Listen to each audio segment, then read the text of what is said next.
aislantes es un campo muy amplio. Ah, bueno, ya me apretaron el grabador, listo.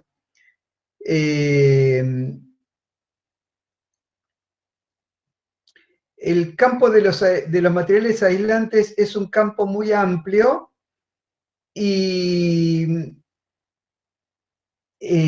hay una gran variedad de tipos de materiales aislantes.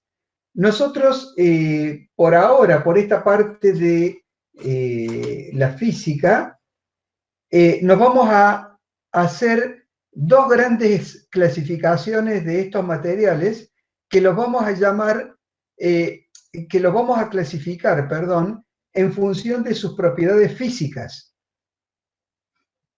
En función de sus propiedades físicas, los denominamos isótropos o anisótropos. Los materiales isótropos son los que los fenómenos eléctricos que ocurren dentro del material ocurren independientemente de la dirección del fenómeno, por ejemplo, la dirección del campo eléctrico. El campo eléctrico puede estar orientado de cualquier forma en el material, que siempre el fenómeno físico va a ser el mismo. O sea, es independiente de la dirección, y esto se da fundamentalmente, es común en los materiales amorfos, en los líquidos, en los gaseosos también. Son todos materiales isótropos. Y materiales anisótropos son aquellos en donde el material no reacciona al campo eléctrico homogéneamente en todas las direcciones, sino que va variando con la dirección. Y esto ocurre particularmente en los materiales que tienen estructura cristalina. Los materiales que tienen estructura cristalina reaccionan en forma diferente al campo eléctrico de acuerdo al eje del cristal. Si nosotros suponemos una estructura cúbica, y hay ejes que lo hacemos coincidir con el eje X, con el eje Y y con el eje Z, la reacción al campo va a variar con estos ejes, y estos materiales se denominan anisótropos. La mayor aplicación tecnológica para usarse como aislante son los materiales isótropos, que en estos casos los denominamos dieléctricos. Entonces, este concepto de dieléctricos es equivalente a los materiales aislantes isótropos, que además tienen características lineales respecto al campo. Entonces, los isótropos lineales los denominamos dieléctricos. Bueno,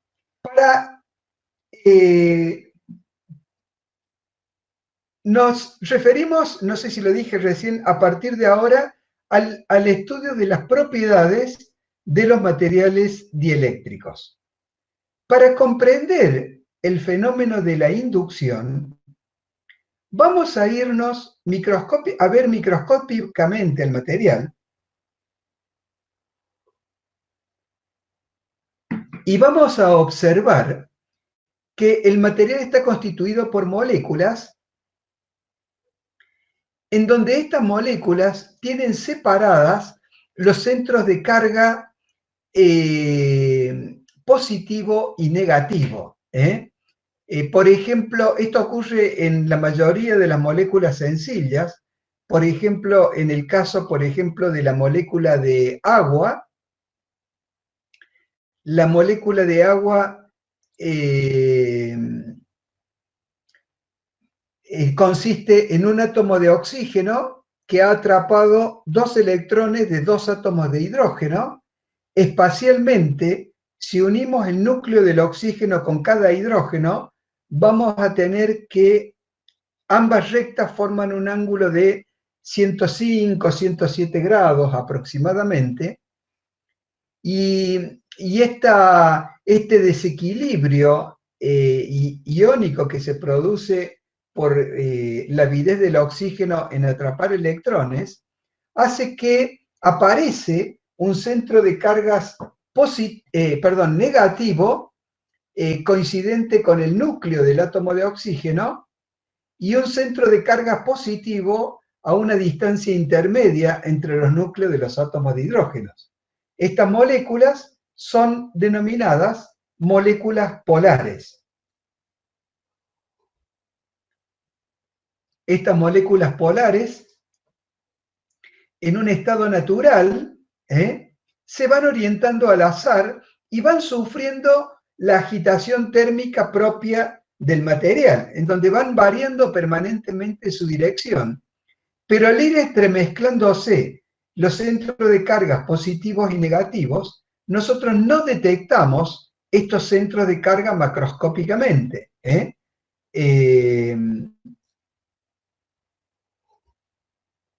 ya que están todos intermezclados entre sí. Pero si ahora a este material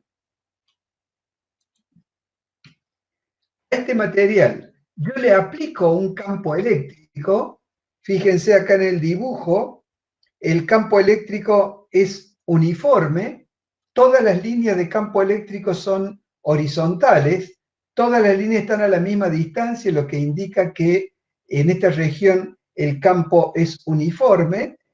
Este campo tiene componentes en X solamente, en el eje X. Entonces, cuando aparece este campo tracciona, lo hemos visto en la primera clase, aplicando un momento sobre el dipolo, atrayendo hacia atrás de las líneas de campo las cargas negativas y repeliendo hacia adelante las cargas positivas. Esta suave y paulatina orientación de los dipolos hace aparecer en la zona donde ingresan las líneas de campo, hace aparecer un frente de cargas negativas que se pueden medir y comprobar experimentalmente. Y del lado de donde salen las líneas de campo, aparecen un frente de cargas positivas. Estas cargas que no existían en este estado y que ahora se manifiestan macroscópicamente, se producen por el fenómeno de inducción eléctrica. El fenómeno de inducción eléctrica hace aparecer estas cargas inducidas. De la misma manera que este fenómeno, que en este caso la inducción era total, desaparecía el campo dentro de un conductor. En este otro caso, se produce una inducción, por lo tanto, al aparecer cargas negativas y cargas positivas, debe disminuir la intensidad de campo en el interior, pero no puede anularse, como en el caso de los conductores, porque si no quedarían nuevamente orientados al azar estas moléculas polares. O sea que siempre debe quedar un campo en el interior del material para que mantenga este estado de inducción eléctrica. Pero aparte de estas moléculas polares, también en la naturaleza tenemos aislantes que están formados por moléculas no polares. En estas moléculas no polares, el centro de masa positivo y negativo coincide. Entonces, no tienen una manifestación externa ni una interacción intermolecular activa como pueden tener estas. Entonces, estas son moléculas de comportamiento más suave, menos bruscos por la falta de esta interacción. Pero si nosotros a estas moléculas las sometemos a un campo eléctrico, se produce una separación debido a la acción del campo entre los centros de carga negativa y centros de carga positivo. De esta manera, esta separación de cargas transforma la molécula no polar en una molécula polar, apareciendo nuevamente estas cargas inducidas en la zona por donde ingresan las líneas de campo y cargas inducidas positivas en la zona por donde salen las líneas de campo. Muy bien. Estas cargas inductivas que aparecen tanto en uno como en otro caso, como son cargas que están atrapadas dentro de las moléculas, a diferencia de las cargas libres del conductor. En el conductor vimos que el conductor tenía cargas libres que se pueden desplazar por el interior. Entonces, en este caso, en contraposición a las cargas libres del conductor, a estas cargas las denominamos cargas ligadas. De resulta de todo esto, nosotros vamos a analizar estos fenómenos que ocurren en un dieléctrico, lo vamos a analizar en una región en donde tengamos un campo eléctrico uniforme. La región más cómoda para tener un campo eléctrico uniforme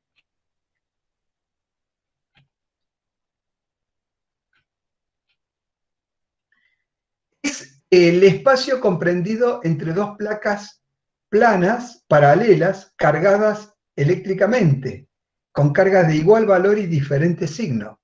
Esto me genera en toda la región interior un campo eléctrico uniforme. Entonces, cualquier dieléctrico que yo le quiera analizar sus fenómenos, lo vamos a aplicar dentro de este espacio. ¿Qué es lo que ocurre acá? Acá lo que ocurre es, se ha colocado el dieléctrico, ¿no? Y al orientarse las moléculas del dieléctrico, aparecen cargas inducidas negativas enfrentando la placa positiva, cargas inducidas positivas enfrentando la placa negativa, de manera tal que hay líneas de campo que no llegan a atravesar el dieléctrico. Entonces el número de líneas de campo en el interior del dieléctrico es menor que en el vacío. O sea, vemos acá que ha decrecido este campo eléctrico. Y cuando yo hago esto en el pizarrón, me gusta colocar un pequeño espacio entre placa y dieléctrico en ambos lados para poder observar la relación entre el campo en el vacío y el campo en el dieléctrico. Bueno, si estas dos placas conforman un capacitor, seguramente la capacidad, cuando paso de un espacio vacío a un espacio con dieléctrico, la capacidad varía. Y efectivamente varía, aumenta la capacidad. Ya después lo vamos a analizar más en detalle. Lo que ocurre es que este aumento de capacidad que se produce con este dieléctrico, que a esta capacidad con dieléctrico la denomino C sub D, mientras que a la capacidad en el vacío la denomino C sub 0, la relación entre C sub D y C sub 0 va a ser una relación constante. La capacidad siempre aumenta con un dieléctrico. Y este aumento de capacidad para el mismo dieléctrico y para el resto de las condiciones físicas como temperatura, presión, humedad, etcétera, constante, esta relación se mantiene constante. Entonces yo a esta relación la voy a definir con la letra K mayúscula y el subíndice D. K sub D es la relación entre C sub D y C sub 0. Este K sub D lo voy a llamar coeficiente eléctrico del dieléctrico o coeficiente dieléctrico.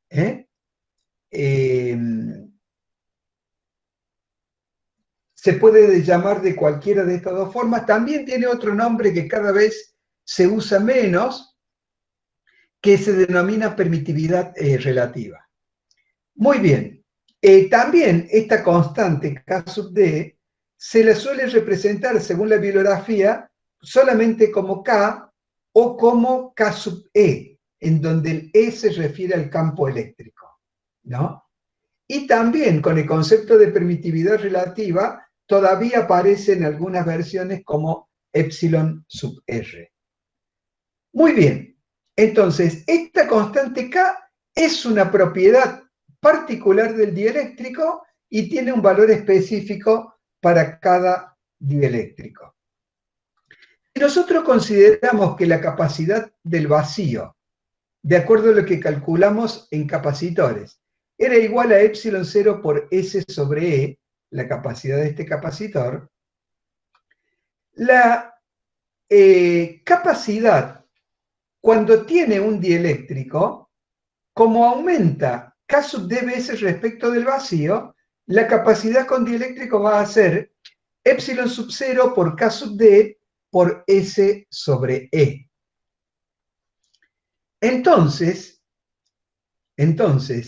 si mantenemos constante la carga eléctrica,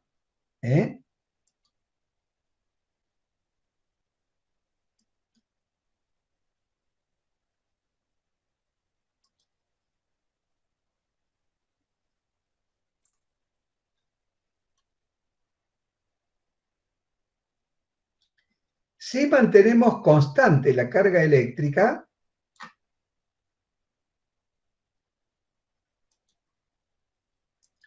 entonces B sub 0, que es la diferencia de potencial a los extremos de las placas del capacitor, va a ser igual a Q sobre C sub 0. Esto lo sacamos de la expresión de relación entre carga, capacidad y potencial. ¿Se acuerdan que Q era igual a C por B sub AB? Bueno, de acá sacamos que la diferencia de potencial entre las dos placas en el vacío es Q sobre B sub 0. Perdón, sobre C sub 0. Y la diferencia de potencial entre las placas cuando hay un dieléctrico es Q sobre C sub D. Por lo tanto, si reemplazamos C sub D por el valor de acá, vamos a tener que B sub D es Q sobre K sub D por C sub 0. Entonces, de esta manera, tenemos que, cuando nosotros le colocamos este dieléctrico, la diferencia de potencial a los extremos de la placa del capacitor disminuye un factor de K sub D veces. Si este K sub D es igual a 10 y este potencial original era 100 volts, entonces cuando colocamos el dieléctrico, esta diferencia de potencial pasa a ser 10 volts. O sea, que así como la capacidad se multiplica K sub D veces, el potencial se divide por K sub D. O sea, la constante es la misma y este efecto del dieléctrico incide no solamente en la capacidad, sino en la diferencia de potencial. Pero no ocurre solamente eso, sino que veamos lo que ocurre con el campo. En el capacitor cargado con dieléctrico, la expresión era de carga era Q igual a C sub D por B sub D. En donde la capacidad C sub D es igual a epsilon 0 por K sub D por S sobre E. Nosotros vamos a reemplazar C sub D en esta expresión. Pero también vamos a tomar B sub D. B sub D, como el campo es uniforme, la diferencia de potencial B sub D va a ser el valor de la intensidad de campo multiplicado por el espesor, por la distancia de separación entre las dos placas del capacitor. Que antes la habíamos visto como D, acá la estudiamos como E. Es lo mismo, D o E, lo que pasa que voy a utilizar más adelante la expresión de D para moléculas polares, así que por eso es que acá estoy usando E. Entonces, tenemos definida cómo es la diferencia de potencial a los extremos, y de esta manera,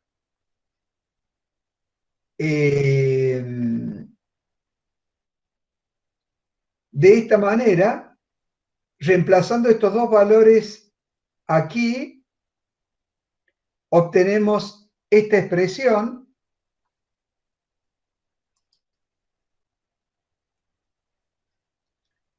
en donde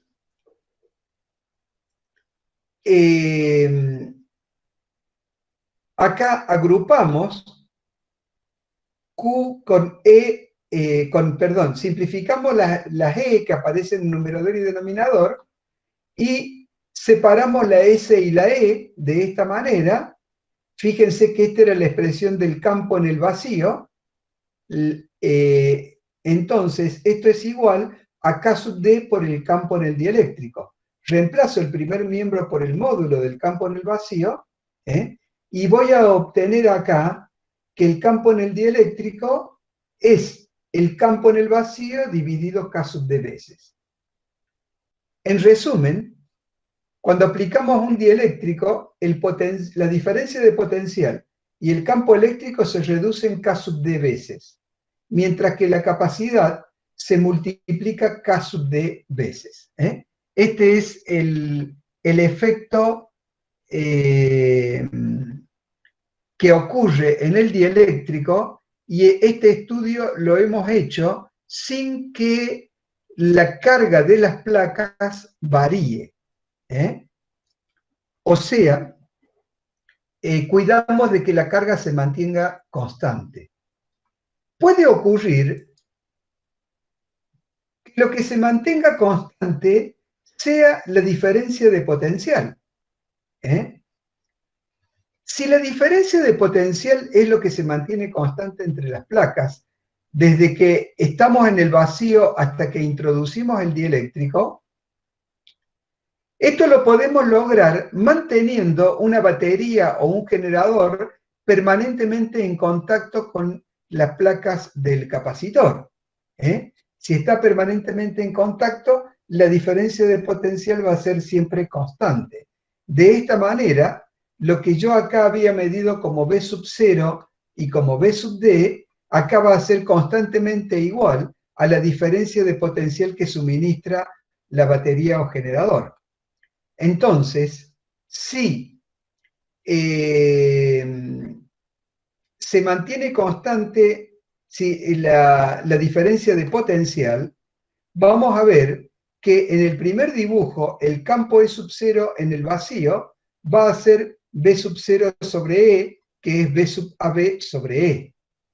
Y en el capacitor con dieléctrico vamos a tener un campo E sub D que va a ser V sub D sobre E, que es lo mismo que V sub AB sobre E. O sea que la intensidad de estos dos campos va a ser exactamente la misma. El campo no varía cuando la fuente de alimentación se mantiene constante.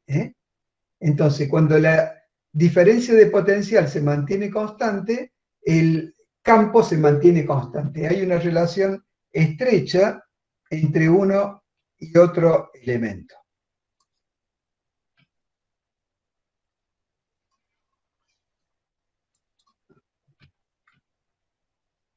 Bueno, pasamos entonces acá vamos a ver una tabla de diferentes valores de coeficiente dieléctrico. Por supuesto, para el vacío es igual a 1 porque comparamos siempre con respecto al vacío. El aire a presión atmosférica normal tiene un coeficiente levemente superior al vacío. La diferencia recién aparece en el cuarto dígito decimal. O sea, 0,6 por mil es el incremento de K respecto del vacío. Es una variación muy pequeña. Si aumenta la presión, aumenta un poco el coeficiente K, evidentemente porque hay una mayor cantidad de moléculas por unidad de volumen. El teflón, que es un plástico de particular importancia, tiene un coeficiente K bajo, 2,1. El polietileno, las bolsitas comunes, están en 2,25. La mica muy usada está en el orden de 3 a 6. El mylar está en el orden de 3. qué valor interesante tenemos, por ejemplo, la glicerina tiene un valor de 42 elevado, y fíjense el agua. El agua de los materiales comunes es el que mayor coeficiente dieléctrico tiene, 80,4. Varía mucho con la temperatura, ¿no? Este valor, 80,4, es a 15 grados centígrados, y si al agua la bajamos a 0 grados, el coeficiente este aumenta un 10%, hasta 88 aproximadamente. La permitividad del agua, agua pura, agua tridestilada, tiene una permitividad bastante grande, por lo que había dicho hace un rato de las moléculas. Las moléculas de agua son moléculas muy polares, y el hecho de que sean muy polares hace que tenga este alto valor el coeficiente K sub D. Y después hay algunos materiales especiales que no son de uso común, como por ejemplo el titanato de estroncio. El titanato de estroncio, ven, tiene 310, una barbaridad el valor del coeficiente. Y bueno, se lo construye y se lo usa para aprovechar específicamente este valor de K en algunas cuestiones determinadas, ¿no? Muy bien. Pasamos al próximo punto. El próximo punto es energía almacenada en capacitores con dieléctricos. Antes, en capacitores habíamos visto el valor de la energía en capacitores donde no había nada entre las placas. Ahora colocamos un dieléctrico entre las placas. Habíamos dicho que para el vacío, este análisis lo hacemos a carga constante. Suponemos que las cargas que tienen las placas no varían. O sea, cargamos las placas y las desconectamos de la fuente de alimentación. En el vacío, la energía almacenada era un medio de C sub 0 por B sub 0 al cuadrado. Y ahora que tiene un dieléctrico, la energía almacenada pasa a ser un medio de C sub D por B sub D al cuadrado. ¿Cuál será mayor? Bueno, vamos a ver, vamos a operar un poquito con estas.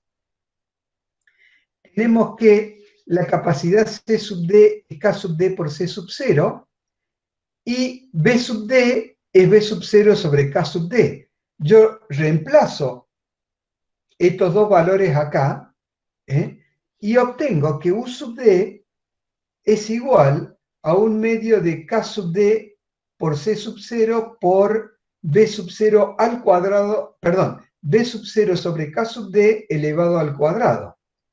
Entonces, cuando yo simplifico acá, tengo que me sobra un K sub D en el denominador, y veo que la energía almacenada en un capacitor con aislante, con dieléctrico, es una fracción de la energía que existía cuando había vacío entre las placas. O sea que si teníamos, por ejemplo, almacenada una energía de 100 joules y tenemos un K sub D de 10, entonces ahora la energía en el dieléctrico, cuando colocamos el dieléctrico, la energía almacenada pasa a ser de 10 joules. Bueno, ¿qué pasó si la energía no se pierde? ¿Qué pasó con esos 90 joules que se perdieron acá cuando le colocamos el dieléctrico? Bueno, si nosotros vamos colocando el dieléctrico con la mano, o sea, tenemos las placas separadas en el vacío, y empujamos desde la parte inferior el dieléctrico, entonces cuando nosotros comenzamos a introducir el dieléctrico entre las placas, vamos a sentir como que las placas lo chupan al dieléctrico, lo atraen. Vamos a sentir que nos empuja los dedos de la mano para ingresar rápidamente hacia adentro. Entonces, esos 90 joules se han efectuado en el trabajo mecánico que ejerce sobre mi mano cuando esté para frenarlo, el trabajo necesario para frenar el movimiento del dieléctrico cuando lo voy introduciendo dentro de los capacitores. Evidentemente, si yo después lo quiero extraer, voy a tener que efectuar esos 90 joules, devolvérselos al sistema. Muy bien.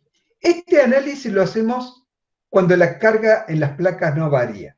Y ahora vamos a hacer, como hicimos antes, vamos a dejar conectada una fuente de alimentación o un generador o una batería a los extremos de la placa.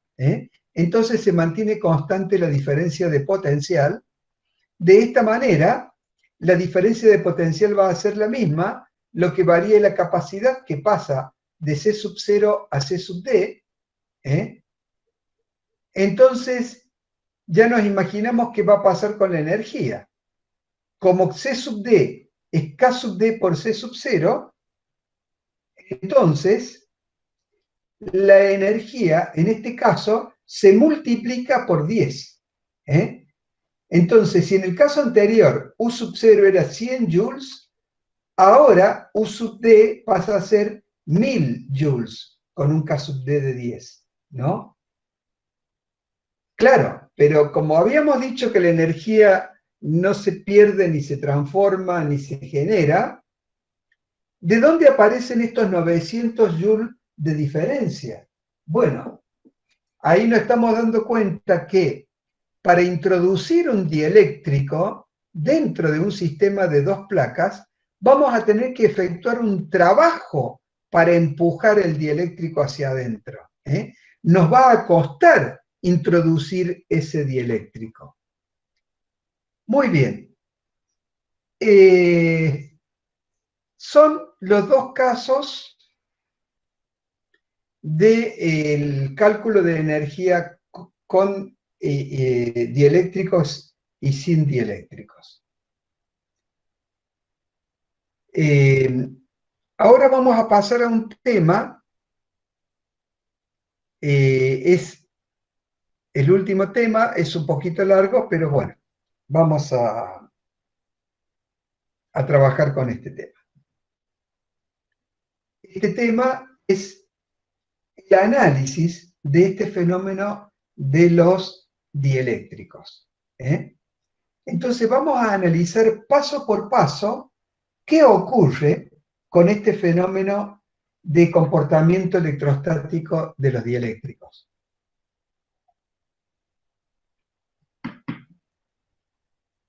Si nosotros tomamos la figura A, en esta figura tenemos un capacitor sin dieléctrico. Un sistema de dos placas planas paralelas con un campo eléctrico en el interior. Este es el caso común de un capacitor sin dieléctrico.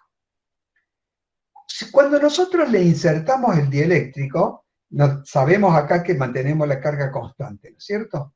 Entonces, cuando le insertamos el dieléctrico, supongamos que se lo insertamos muy rápidamente, en un instante inicial, todo el campo que estaba en el vacío aparece en el dieléctrico.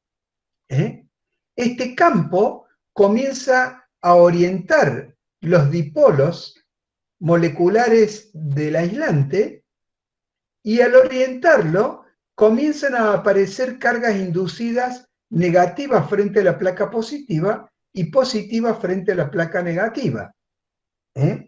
Esta aparición de cargas inducidas, que son cargas ligadas, cuando nosotros analizamos la relación entre ellas, podemos definir un campo eléctrico que va desde las cargas inducidas positivas a las cargas inducidas negativas.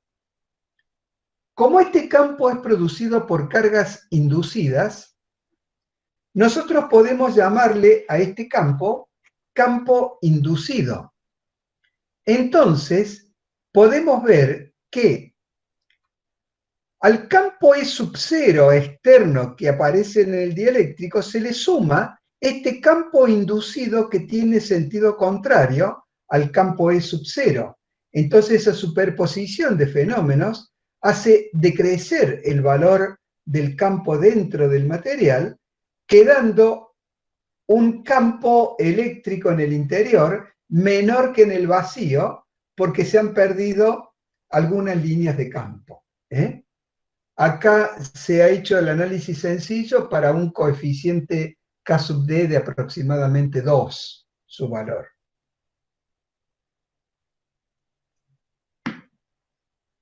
Muy bien.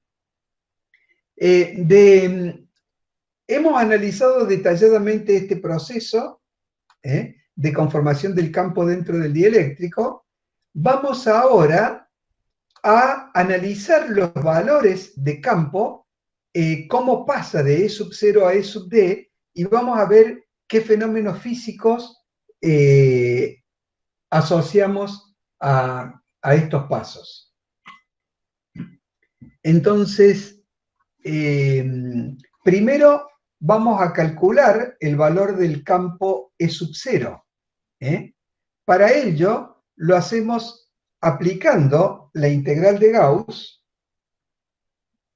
La integral de Gauss, el producto del campo en el vacío E sub 0, producto punto con diferencial de S, igual a Q sobre epsilon 0.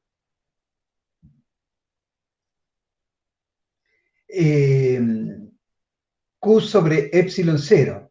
Esta superficie gaussiana sobre lo que yo voy a efectuar la integral va a ser en este caso un paralelepípedo que se encuentra ubicado en esta región. En esta región, abarcando parte de la placa positiva y parte del espacio interior entre las placas. Entonces, esta integral llevada a esta superficie, cuando sabemos por Gauss que el módulo del campo eléctrico va a ser igual a Q sobre epsilon 0 por S', siendo S' la parte de la superficie gaussiana enfrentada a las placas, que va a ser el mismo valor que la superficie de las placas. Para no confundir la superficie de las placas con la superficie gaussiana, es que a esta le hemos puesto S'. Muy bien. Tenemos entonces acá calculado el valor del campo en el vacío.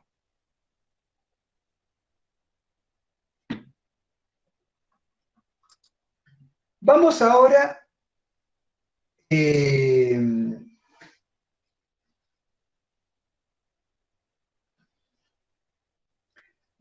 a calcular el campo en el dieléctrico.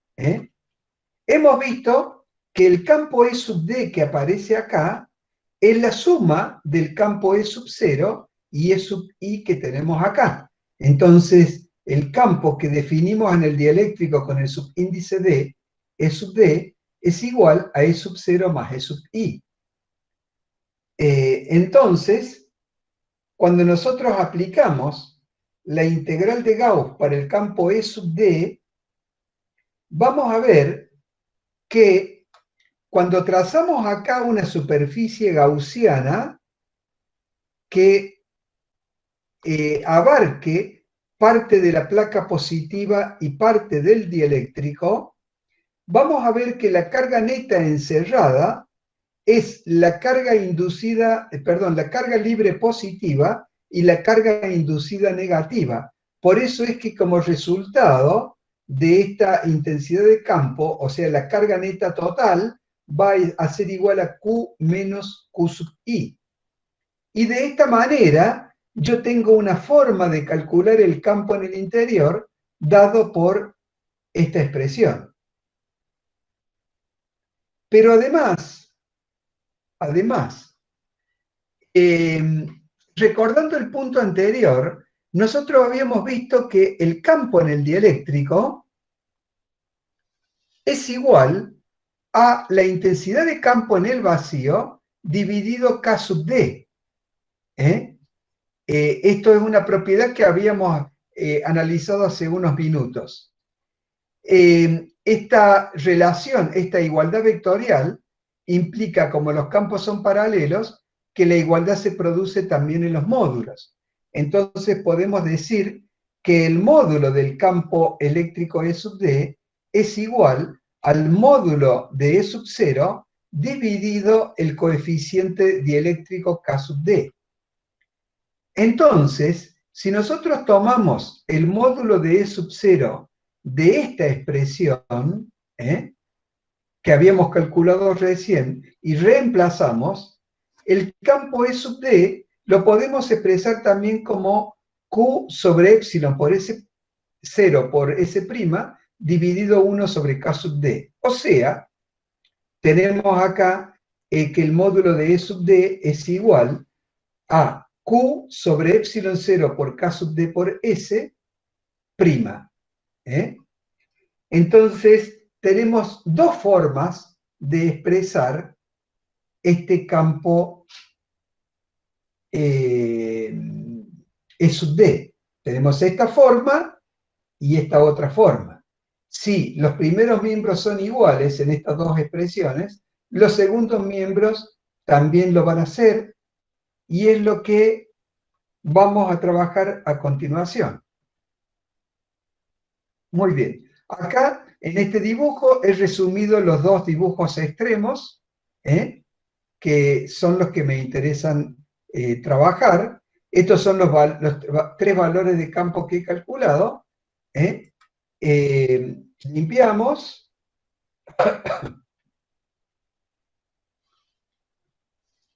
Teníamos esas dos expresiones, las igualamos. Tenemos el segundo miembro de la primera ecuación y el segundo miembro de la segunda ecuación acá igualados. En el primer miembro yo tengo acá una resta de cargas. Voy a separar este factor en dos términos, que los tengo acá. Los dos términos están divididos por epsilon 0 por S'. En uno tenemos Q sobre epsilon 0 por S' menos Q sub I por epsilon 0 por S', igual a Q sobre epsilon 0 por K sub D por S'. Yo lo que voy a hacer ahora es pasar este segundo término del primer miembro al segundo miembro, y de esta manera me queda que Q sobre epsilon 0 S' es igual a Q sobre epsilon 0 K sub D S' más Q sub I por epsilon 0 S'. Muy bien. Ahí tengo yo esta expresión. Esta es una expresión importante. Todo el desarrollo de lo que queda de la unidad, vamos a trabajar con esta expresión. En sí, sí. Antes de que continúe, ¿me podría, por favor, repetir cuando dijo a qué representa S'? Fue al principio. S', Sí. S' y no S, ¿por qué? Si usted recuerda, la integral se hacía sobre una superficie gaussiana denominada S. Esa superficie gaussiana era un paralelepípedo que estaba ubicado acá, abarcando parte de la placa positiva y parte del dieléctrico. Pero cuando nosotros integramos, me queda solamente una fracción de esa superficie, que es la fracción enfrentada a la placa positiva, que tiene el mismo valor de la placa positiva. Entonces, por eso S' es solamente el valor de la placa positiva. Gracias. Bueno, tenemos entonces acá, esta expresión, estaba diciendo, no tiene en sí misma un significado físico importante, pero de esta expresión vamos a sacar varias conclusiones diferentes. Por eso es que yo particularmente a esta expresión le llamo ecuación del dieléctrico, porque vamos a sacar varias conclusiones de esta ecuación.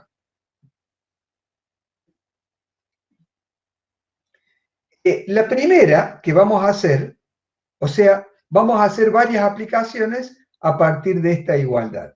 La primera que vamos a hacer es determinar el valor de la carga inducida. Entonces, fíjense que acá nosotros podemos simplificar epsilon 0 por S en ambos miembros, epsilon 0 por S' en ambos miembros, y me va a quedar Q igual a Q sobre K sub D más Q sub I. Con lo que paso el primer término al primer miembro, despejo Q y me queda esta igualdad, en donde me dice que el valor de Q el valor de Q sub I va a ser el valor de Q multiplicado por un factor que es 1 menos 1 sobre K sub D.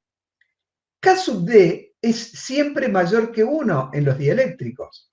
Si fuera en el vacío igual a 1, 1 sobre 1 es 1, y vamos a tener 1 menos 1, 0. No hay carga inducida en el vacío. Es un resultado lógico. Pero cuando tenemos un dieléctrico que tiene, por ejemplo, 5 de K sub D, vamos a tener 1 menos un quinto, que es 0,8. Entonces la carga inducida va a ser 0,8 veces el valor de Q. O sea, va a ser menor la carga inducida que el valor de Q. Y cuando voy aumentando K sub D, la carga inducida va aumentando, pero siempre manteniéndose por debajo del valor de Q. O sea que se cumple que siempre la carga inducida es menor que la carga libre en las placas del capacitor. Esta conclusión es importante porque en un conductor la inducción total hacía que ambas cargas fueran iguales. Si yo acá, en lugar de colocar un material dieléctrico, coloco un material conductor, pero que no toque las caras de las placas, entonces la inducción en ese material conductor va a ser total y Q sub I va a ser igual a Q. En los dieléctricos no ocurre. Y no ocurre eso porque debe ser mayor las cargas libres para que haya un campo remanente que mantenga polarizado al dieléctrico. ¿Está claro? Bueno, esta es la primera aplicación. Vamos a la segunda aplicación. Para la segunda aplicación, vamos a definir la polarización P. ¿Qué es lo que vamos a hacer? Vamos a analizar la reacción del dieléctrico. La reacción del dieléctrico. Vamos a buscar ver cómo interpretamos físicamente la reacción de este dieléctrico. Para ello, nos vamos, en esta expresión, a este coeficiente Q sub I sobre S'. Solamente este coeficiente Q sub I sobre S'.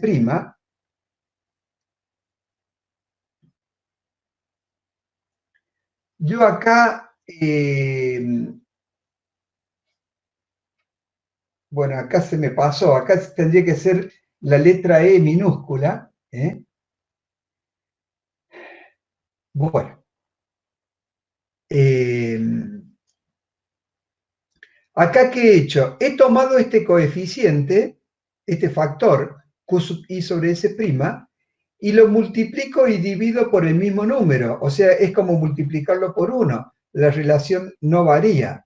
Y este valor de D, que en realidad es E, es la distancia de separación entre las dos placas, o sea, lo que es el espesor del dieléctrico. El espesor del dieléctrico. Acá está corregido, ¿ves? Entonces, me queda en el numerador Q sub I por E y en el denominador S' por E. Vamos a ver lo que representa cada uno. Comencemos por el denominador, que es más fácil. S' es la superficie de la placa. E es la distancia de separación entre las placas, o sea, el espesor del aislante. Entonces, S' por E es el volumen del aislante que se encuentra entre las placas sometidas a la acción de campo eléctrico. Entonces, determinamos lo que es el denominador. Vamos ahora al numerador. En el numerador, Q sub I es la carga inducida en una de las caras del dieléctrico. Cuando yo la multiplico por el espesor del dieléctrico, es como que si yo me imagino que están todos los dipolos orientados, menos más, menos más, menos más, menos más, a lo largo del dieléctrico. Entonces, en una línea del dieléctrico, el momento dipolar total va a ser Q por D más Q por D más Q por D más Q por D más Q por D, etcétera, siendo D esta distancia infinitesimal entre las dos cargas de un dipolo molecular, y como todos están orientados en forma alineada, esa expresión sería lo mismo que Q factor de D más D más D más D más D más D, etcétera. Entonces, el hecho de multiplicar una de las cargas elementales del dipolo por la distancia total me va a dar la suma de los momentos dipolar asociados con estas dos cargas. Si en lugar de tener una sola carga, tengo la carga total Q sub I, que está en la cara de un del dieléctrico, entonces al multiplicar Q sub I por la distancia de separación entre las cargas inducidas, ese producto va a ser equivalente a la suma de todos los momentos dipolares que van a estar orientados en esta dirección. Entonces decimos que este producto es la suma de los momentos dipolares dividido el volumen del dieléctrico. En este dipolo que nosotros habíamos dicho, en este dipolo, que lo habíamos definido como un vector, el módulo del vector era Q sub I por D, entonces de acá se entiende cómo aparece esta sumatoria de los momentos dipolares. Entonces la relación entre esta sumatoria de los momentos dipolares y el volumen la denomino polarización P. Esta polarización P es solamente este valor de Q sub I sobre S'. Fíjense que en esta definición nosotros estamos dividiendo una sumatoria que es una sumatoria de vectores que me va a dar un vector en el numerador dividido un escalar como es el volumen. Cuando divido un vector por un escalar, esa división me da un vector. Entonces, puedo especificar que el vector polarización es igual a la sumatoria de los momentos dipolares expresado con P minúscula dividido S' por E. Y este valor de polarización lo medimos en Coulomb sobre metro cuadrado. Entonces esta relación Q sub I sobre S' sería el módulo de este vector polarización P. La dirección y sentido serían la misma que la del campo eléctrico dentro del dieléctrico. Muy bien. Con esto definimos la polarización P. Vamos ahora a una tercera aplicación, C, lo que conocemos como susceptibilidad eléctrica. Hemos definido a esta relación como P. Esta polarización P es proporcional al campo eléctrico aplicado en el dieléctrico. este campo eléctrico, cuando aumenta este campo eléctrico, se va a polarizar más el dieléctrico, entonces va a aumentar este vector polarización. Entonces vemos que tiene una relación lineal el vector polarización con el vector campo en el dieléctrico. Entonces, yo puedo, esta proporcionalidad la puedo multiplicar por epsilon sub 0, que es una constante, la proporcionalidad no varía.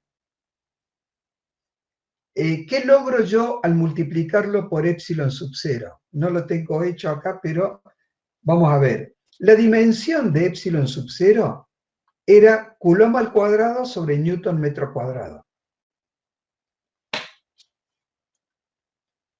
La del campo eléctrico es Newton sobre Coulomb, ¿no? De esta manera, cuando multiplicamos ambas, la dimensión de este producto me va a dar Coulomb sobre metro cuadrado. Coulomb sobre metro cuadrado es la dimensión de la polarización. Entonces, esta relación me dice de que hay proporcionalidad, pero ahora la proporcionalidad es solamente numérica porque ya dimensionalmente están igualados. Entonces transformo esta proporción en una igualdad. Para ello multiplico el segundo miembro por un coeficiente. Este coeficiente por el que lo estoy multiplicando lo expresamos con la letra griega chi y lo denominamos susceptibilidad eléctrica del dieléctrico. Susceptibilidad eléctrica del dieléctrico. Y como habíamos ecualizado dimensionalmente la proporción antes de convertirlo en igualdad, este factor es un número adimensional. Podemos entonces definir la susceptibilidad como la relación entre el módulo del vector polarización dividido epsilon 0 por el módulo del vector campo eléctrico.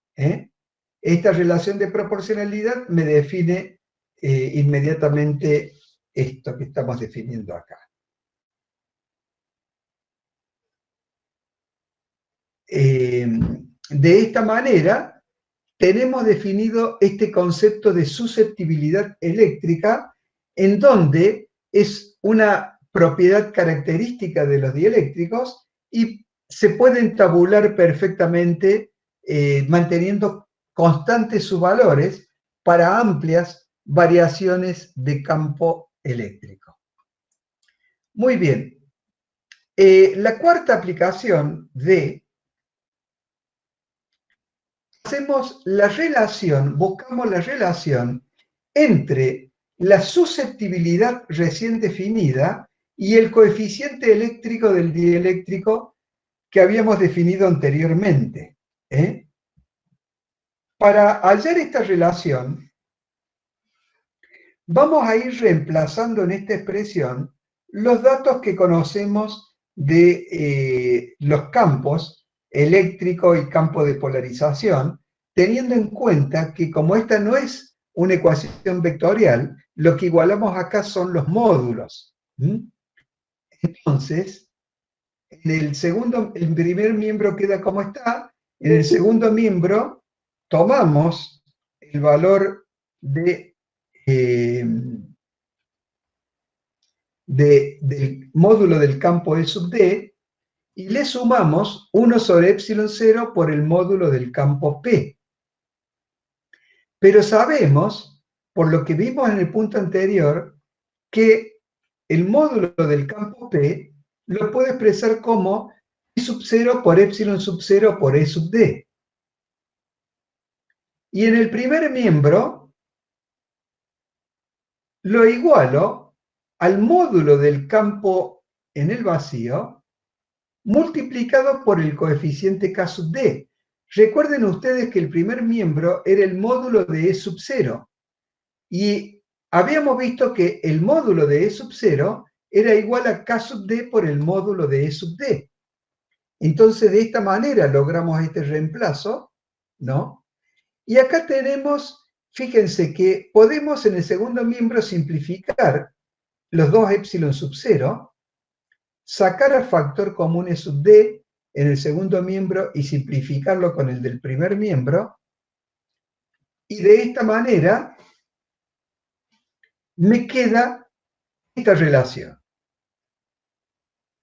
en donde me dice que el coeficiente eléctrico del dieléctrico K sub D es igual a 1 más la susceptibilidad eléctrica chi. ¡Qué relación interesante! Podemos decir de que son redundantes estas dos propiedades. Si bien estas dos propiedades están definidas con diferentes fenómenos físicos, están relacionadas entre sí por la suma con una unidad. Quiere decir que si tenemos un K sub D de 5, sabemos que chi va a ser de 4. Acá está mal, es K sub D menos 1, por favor. Sería chi igual a K sub D menos 1. Entonces, no vale la pena poner los dos valores porque conociendo uno, conocemos inmediatamente el otro valor. Podemos usar indistintamente tanto K sub D como chi. Pero, en la práctica, en las tablas donde se publican constantes de diferentes materiales dieléctricos, aparece la siguiente curiosidad. Para los materiales sólidos y líquidos, o sea, para los dieléctricos sólidos y líquidos, se tabula el valor del coeficiente eléctrico K sub D. Pero para los materiales gaseosos, es muy común que en lugar de tabular el coeficiente eléctrico K sub D, se tabule el valor de la susceptibilidad chi. ¿Y por qué ocurre esto así? ¿Por uso y costumbre? No. Ocurre así porque trabajar con la susceptibilidad en gases trae aparejado menor posibilidad de error en los cálculos. Fíjense ustedes, acá tenemos una tablita de 3 gases. En estos 3 gases tenemos especificados los valores de los coeficientes eléctricos K sub D, ¿no? Se pueden ver que es muy fácil confundirse con la cantidad de ceros, cuando uno los introduce los datos para un cálculo, esto puede ser susceptible de error, pero en cambio, si utilizamos chi, que es K sub D menos 1, fíjense que los valores de chi cambian notablemente. 254, 65, 495, en este caso todos multiplicados por 10 a la menos 6. Entonces, es más seguro, más a prueba de errores, en materiales gaseosos, trabajar con los valores de susceptibilidad eléctrica. Muy bien. Bueno, ya faltan 3, 4 temitas y terminamos. Muy bien, habiendo definido la relación entre la susceptibilidad y el coeficiente dieléctrico, vamos a definir otra unidad que la llamamos desplazamiento eléctrico. Tomamos esta expresión, reemplazamos nuevamente los términos del segundo miembro y me aparece que Q sobre epsilon 0 por S' es igual al módulo de E sub D más 1 sobre epsilon 0 por el módulo de la polarización P. Esta representación que hay en el segundo miembro, la suma de campo en el dieléctrico más la polarización, es una suma que aparece con mucha frecuencia en cálculos de electrostática. Entonces, se decidió adoptar una nueva unidad que está relacionada con este Q sobre S'. Este Q sobre S', en analogía a cómo definimos la polarización, lo vamos a definir como una unidad que la denominamos desplazamiento eléctrico. Entonces, Q sobre S', la expresamos con la letra D mayúscula y lo denominamos desplazamiento eléctrico. Como S' es una superficie plana, nosotros podemos asociar una dirección normal a la superficie, la asociamos a la superficie, entonces vemos que siempre que estamos dividiendo por una superficie plana, podemos a este resultado asociarlo a un vector normal a la superficie. Y de esa manera definimos el vector desplazamiento eléctrico. A partir de esta definición de D, definimos el vector desplazamiento eléctrico D. De esta manera, este Q sobre S' sería el módulo del vector desplazamiento. Bueno, tenemos entonces que hemos definido primero el vector campo eléctrico, después definimos el vector polarización, ahora tenemos definido este vector desplazamiento. Son tres vectores eléctricos que son todos los vectores que actúan sobre los dieléctricos. Entonces, vamos a buscar, hallar una relación entre ellos, que va a ser una relación que tiene aplicaciones importantes. Entonces, en esta parte sexta, estudiamos la relación entre los tres vectores eléctricos. Reemplazamos en esta expresión que tenemos acá, reemplazamos cada uno de los módulos de los vectores hallados y tenemos acá el módulo del desplazamiento, el módulo del campo eléctrico, el módulo de la polarización P. Entonces,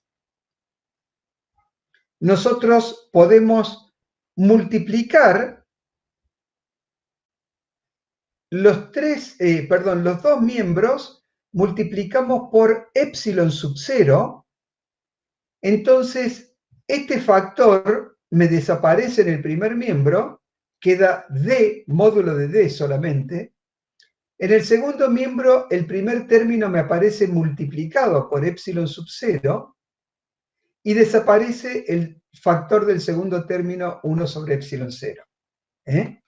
De esta manera, entonces, tenemos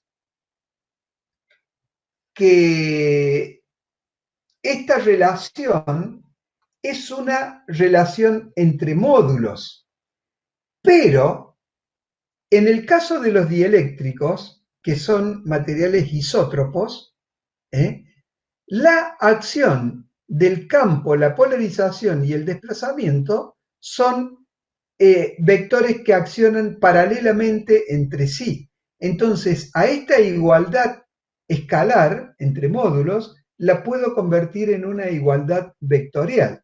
Y de esa manera obtengo lo siguiente, que el vector desplazamiento eléctrico es igual al producto de epsilon sub 0 por el vector E sub D más la polarización P, el vector polarización P.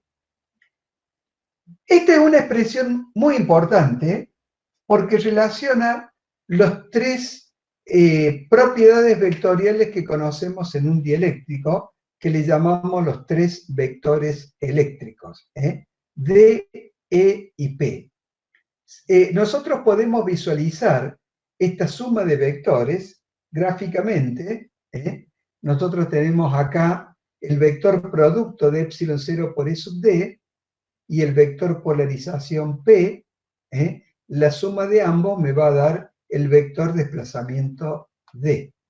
Entonces tenemos acá, digamos que expresamos en forma gráfica, en un dieléctrico, o sea, en un aislante isótropo y lineal, cómo se establece la relación entre estos tres vectores eléctricos.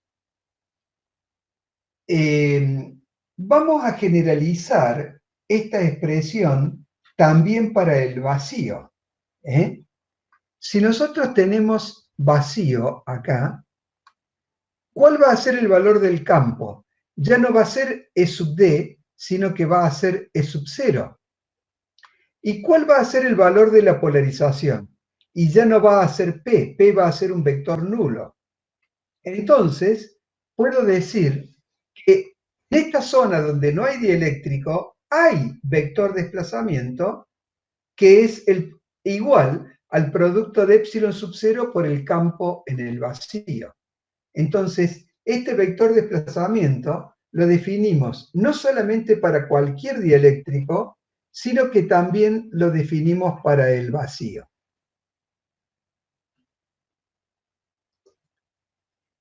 Por otro lado, nosotros veníamos sabiendo que el campo en el dieléctrico lo podemos calcular como el campo en el vacío dividido K sub D. O sea, que el campo E sub 0 es el valor del campo E sub D multiplicado por el coeficiente K sub D. Si yo reemplazo este E sub 0 acá, obtengo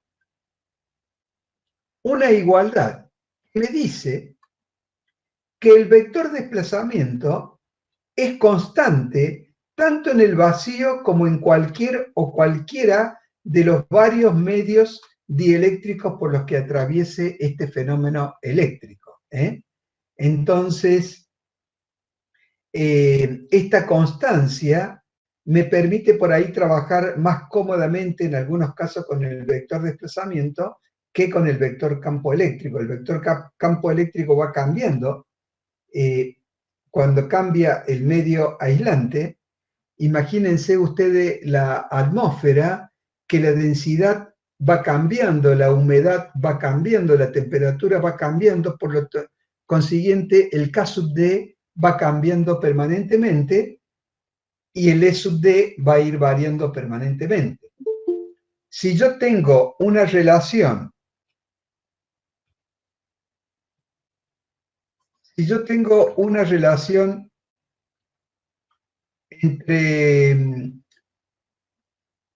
entre dos medios diferentes, yo sé que esta igualdad se cumple, entonces conociendo el campo de un medio y el coeficiente eléctrico de ambos medios, puedo llegar a conocer el campo del otro medio. Esas son operaciones que hacemos en la parte práctica. Muy bien. Esta es la expresión que relaciona los tres vectores eléctricos. Bueno, ya son las 6, nos quedan 7 minutos de clase aproximadamente. Profe, ¿pasamos? Sí. Una consultita. Cuando usted iguala al final, donde se ve la constancia del vector D, las siguientes igualdades a aquel vector que pasa por el vacío, ya luego cuando uno utiliza la constante del vacío con K de 1 y el campo eléctrico de D1, al igualarlo con un dieléctrico, ¿no volvería a aparecer el vector P? El vector P va a existir, pero yo he analizado el campo en el dieléctrico exclusivamente en función de su coeficiente K sub D. Entonces, eso me permite independizarme del vector P. Cuando nosotros comenzamos el análisis de esta ecuación del dieléctrico, habíamos igualado dos valores de E sub D. Uno de los valores de E sub D era este, que es E sub 0 sobre K sub D. Es lo que estamos haciendo acá. Lo que estamos haciendo acá es tomamos esta igualdad E sub 0 sobre K sub D. Y de esa manera lo hacemos para los diferentes dieléctricos y hallamos esta relación constante. Bueno, pasamos ahora a la siguiente diapositiva.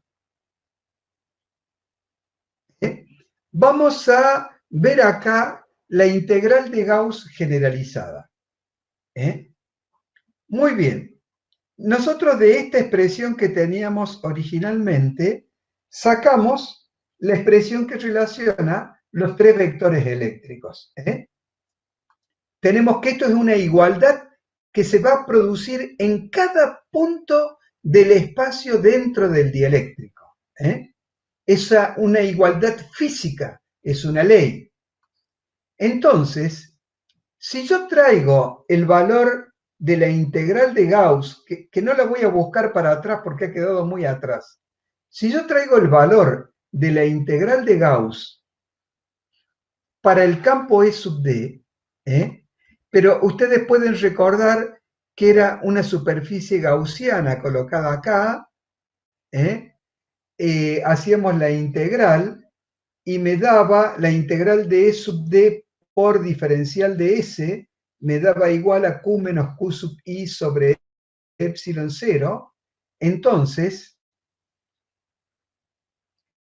lo que voy a hacer es tomar el campo E sub D de la integral y lo voy a reemplazar por esta igualdad que obtengo de despejar en esta ecuación el valor del campo E sub D. El valor del campo E sub D queda igual a D menos P sobre epsilon 0. Entonces, cuando aplico Gauss sobre esta superficie gaussiana, que acá la he dibujado,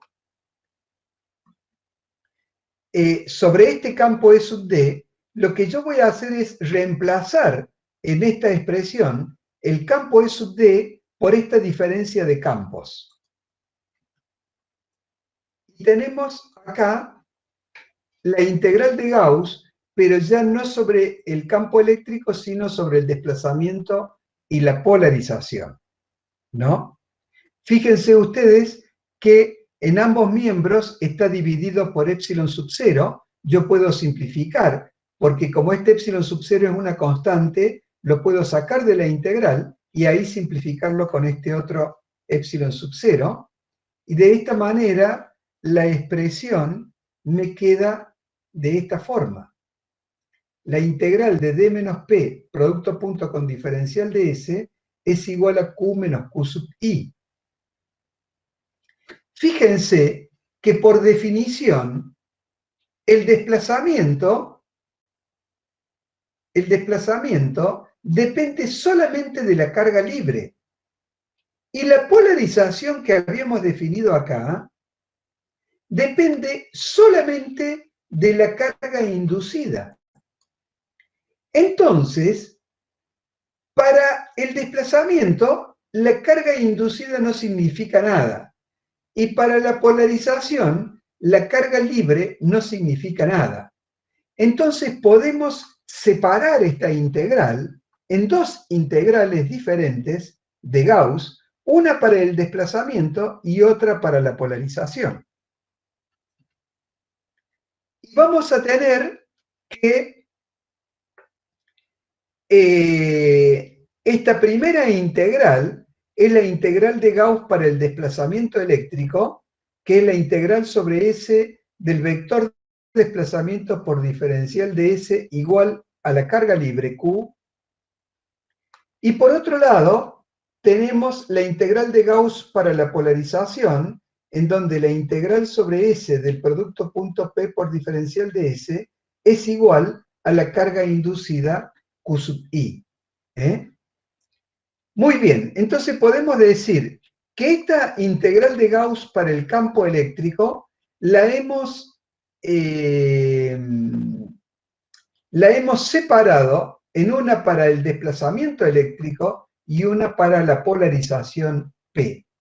Si nosotros nos fijamos en esta primera integral que hemos logrado, la del desplazamiento eléctrico, vamos a ver que esta integral es válida para todos los puntos del espacio. Haya dieléctrico, no haya dieléctrico, cambie el dieléctrico, siempre se va a cumplir esta integral de Gauss. Por eso es que a esta específicamente se la conoce con el nombre de integral de Gauss generalizada. Entonces, algo que nos dije anteriormente, me voy a ir un poquito para atrás, me voy a ir a la ecuación que relaciona los tres vectores eléctricos.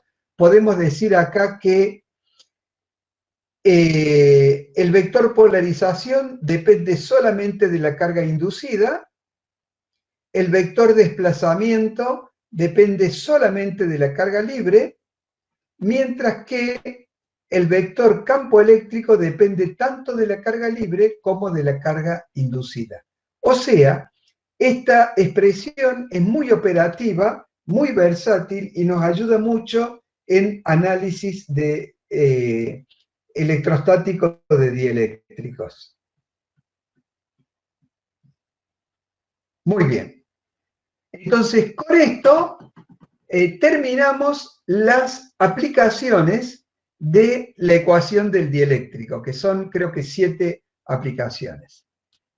Nos queda un puntito más, es el concepto de rigidez eléctrica. Nosotros, fijémonos en la figura que tenemos acá, en este dibujito, tenemos las placas, tenemos el dieléctrico, aparece un campo en el interior del dieléctrico. Habíamos dicho que este campo actuaba sobre los pequeños dipolos moleculares y los forzaba a girar sobre sí. Entonces les aplica una cupla para buscar girar para que se orienten en el sentido del campo. Esa cupla genera una tensión interna. Si a la carga del dipolo, o sea, a cada carga del dipolo la multiplicamos por el valor del campo, vamos a calcular la fuerza que actúa sobre cada carga del dipolo. Cuando el campo aumenta, esa fuerza va aumentando más y más. Pero esa fuerza que aumenta y somete a gran tensión al dieléctrico, el dieléctrico no resiste indefinidamente al aumento de la fuerza, sino que va a haber un valor máximo de campo que puede soportar. Si nosotros superamos ese valor máximo de campo, el dieléctrico se rompe como aislante y pasa a ser conductor. Entonces va a saltar un chispazo entre las dos placas y se arruina, se quema el dieléctrico.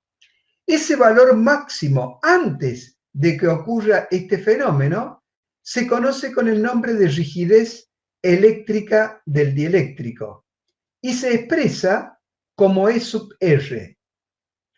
Se expresa como E sub R porque también a la rigidez eléctrica se la conoce con el nombre de campo de ruptura. Campo eléctrico de ruptura, de ahí el subíndice R.